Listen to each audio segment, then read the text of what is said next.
Chapter 7. Down in the subway, the girls studied the map on the wall. Here's Linford. Megan traced the route with her finger. We have to cross the river and get off 5 stops from here. In the crush of the rush hour, the girls and the pups squeezed onto an underground train. They rode shoulder to shoulder, carefully carrying Dylan, Buster, and Daisy. See, cute pups, a fellow passenger smiled. This is our stop, Lauren announced.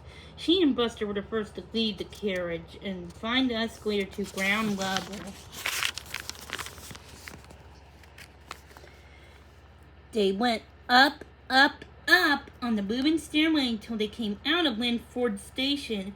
Concrete tower blocks rose on either side, but they were dull and drab compared to the glitzy buildings that sparkled in the central city sun.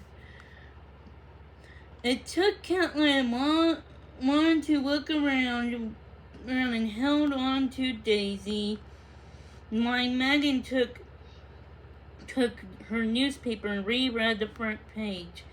I think I spotted a street name for Tom Drake in here, she muttered. Yes, here it is. It says he was forced to move up in an old terraced house up in Upper Dock Street. So we have an address. Caitlin was glad to move on. She read the street sign.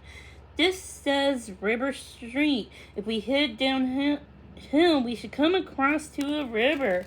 And Dock Street should be down there, Megan agreed. And they set off down towards the shabby street. I don't really trust children in a shabby place like this. But anyways, back to our story. Past the drab roof places and the low-cost shops. When they came to an end, they saw a lined stretch of gray water lined with tall metal cranes. Across the river, the swish blocks of Central City glinted and gleamed. This must be the docks. And the sign says Lower Dock Street, Caitlin said, glancing left. Already, Buster and Dylan had made a right turn on Upper Dock Street. They jumped through puddles in the sidewalk, leading the girls past a long row of houses with faded doors. Rusty bikes leaned against the railing, and a kid on a skateboard whizzed by. Buster darted out of the way of the skateboarder, a boy in a cap worn backwards with floppy hair over his eyes. Woof! Dylan took one look and began to chase the boy down the street.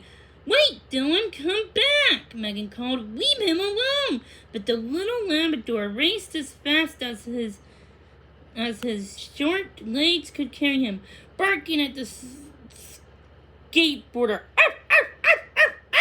who went even faster to get away from the crazy dog.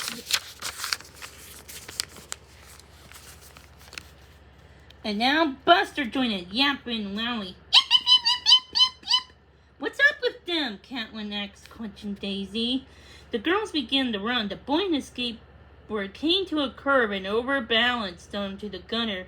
Hey! The boy shouted angrily at the girls. Sorry! Lauren dashed up and grabbed Buster around his belly. They're usually not like this. Ruff, ruff, ruff, ruff. I'm out of here, the boy told him, setting his skateboard level on the ground. At last, Caitlin arrived with Daisy. Wait a second, buddy, she said to the boy. We need to ask you something. No time, sorry. He began to skate away over the board, rattling through the rough surface. Do you know where Tom Drake lives? Caitlin asked. Yep, Daisy nodded. The boy stopped dead. He jumped off its board and when it rolled away into the gutter. Who wants to know? He said with a frown. We do, and so do the South City Police. Catelyn ran forward. Tom lives around here, doesn't he? The boy's frown deepened. Look, he didn't do anything wrong. Whatever the cops think. How do you know Tom Drake wasn't the one who stole the painting? Megan said she was still having trouble holding Dylan as she stared at the frowning boy. Oren joined in. Do you know him? You could say that, the boy blushed, then opened up.